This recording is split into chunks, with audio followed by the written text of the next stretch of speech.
I'm going to ask BG a question that I'm sure people are going to hate on in the chat, but I'm going to ask it every week. We saw the comments made by Carl Williams, Caleb Williams' father, in GQ, basically saying, you know, if we don't like the spot of the team that picks first overall, we're not going there. After one game, if you're Caleb Williams and you watch the Cardinals play today, what's your takeaway? If it came down to that, which honestly, I don't think that we're going to go after Caleb. I mean, cool, if it happens, it happens, but I think that they've got faith in what they've got. But I don't like the comments. I feel like you're just – yes, Caleb Williams is through week one, the first couple weeks of college football, he looks really good. Yeah. And he is really good. I'm not going to take anything away from him. But that whole narrative of we're going to stay in college if we don't like what we're doing, I don't see that. I think any kid that walks out of there at 21, 20, 22 years old, and somebody throws a 4-year for $40+ million with however much they're guaranteeing you. Oh, your first round you're guaranteed anyways, but your signing bonus. I just don't see somebody saying, I'm going to go back to college. I mean, that's generational money right there. However you want to think about it. Your kids are set. Your kids' are set. That's just not I don't like the comments. I don't like seeing that out there. I get it. You want to go play for somebody that's a contender, but this is the NFL. Man, those are really shitty comments to come out there and say before week one even shows up. That's just I don't like that. I don't like people's dads getting the platform sometimes in the sports world and speaking on their sons or their daughter's behalf. But it's the equivalent to me trying to play hard to get with my wife. But when it comes down to it, and she says, "Hey, you want to go to the bedroom?" I'm going to say, "Absolutely." 100%. No doubt about it. I'm not abstaining from anything. When it comes down to it, it's happening, my man. And it's just dumb. And like you said, with fathers getting involved, you're not playing. Right. Sit down, shut your ass up, and just be a fan. I'm glad you're going to score. The Cardinals couldn't score today. Somebody's scoring today. Yeah, he's going to take care of us here on PHNX Cardinals. We're going to find the end zone one way or the other here on a football Joe Burrow Sunday. just got 275 with over 200 guaranteed. Trevor Lawrence is next. Caleb Williams is going to be right around if he stops the clock, he's going to miss out on becoming a $300 million man. He's not doing that. And then you look at the inspired effort already in game one from this coaching staff.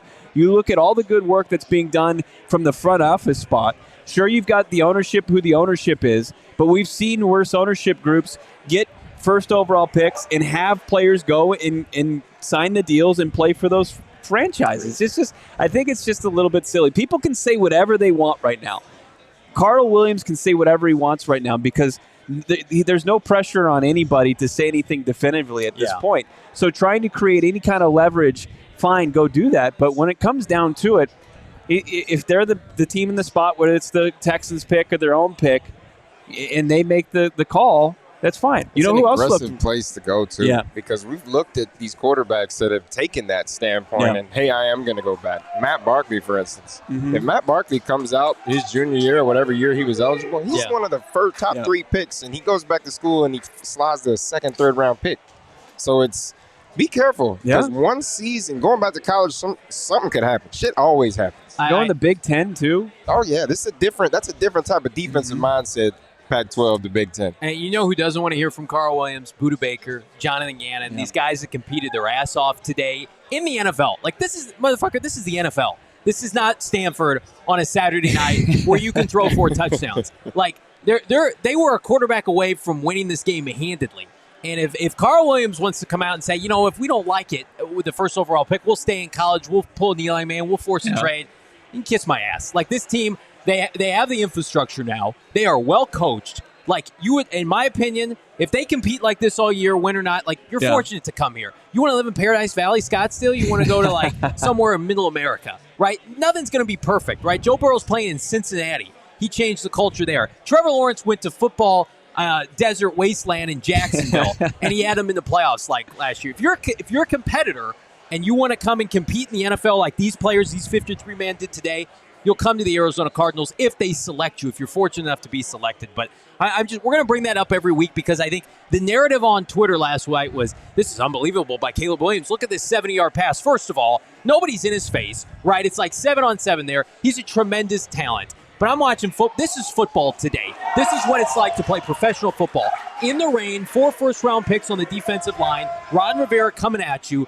Like that's what you're going to be asked to do. So we got a long way to go, thankfully. We do. But we do. The Caleb Williams narrative, Kyler Murray, it all factors in, Bo Brock, one way or the other for the 2023 season. It does. I almost want to talk more about Marvin Harrison Jr. going forward than I want to talk about the quarterback position because of all the goodwill that I think Kyler Murray's created for himself with the franchise that signed him to a $230.5 million extension.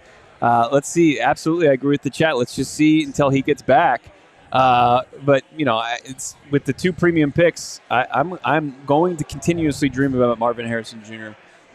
That makes way more sense. That makes 160? way more sense than going out and trying to. You don't know what's going to happen. No. And I've seen countless quarterbacks that are crazy good in college get to this level and they just disappear. I mean, Drake May had no touchdowns in 4 quarters against Appalachian State. Can we stop? Like I had people on Twitter. Drake May is a better quarterback prospect than Kyler Murray. Come on. Like, what are we doing? Kyler Murray's been to 2 Pro Bowls, Offensive Rookie of the Year, wins them this game easily today. Yeah. Like, is he a perfect player? No, but, like, let's just pump the brakes. It's also college football. Right. Stop it. It's two-hand so much touch at easier to times. throw for 400 yards in college football than it is in the NFL.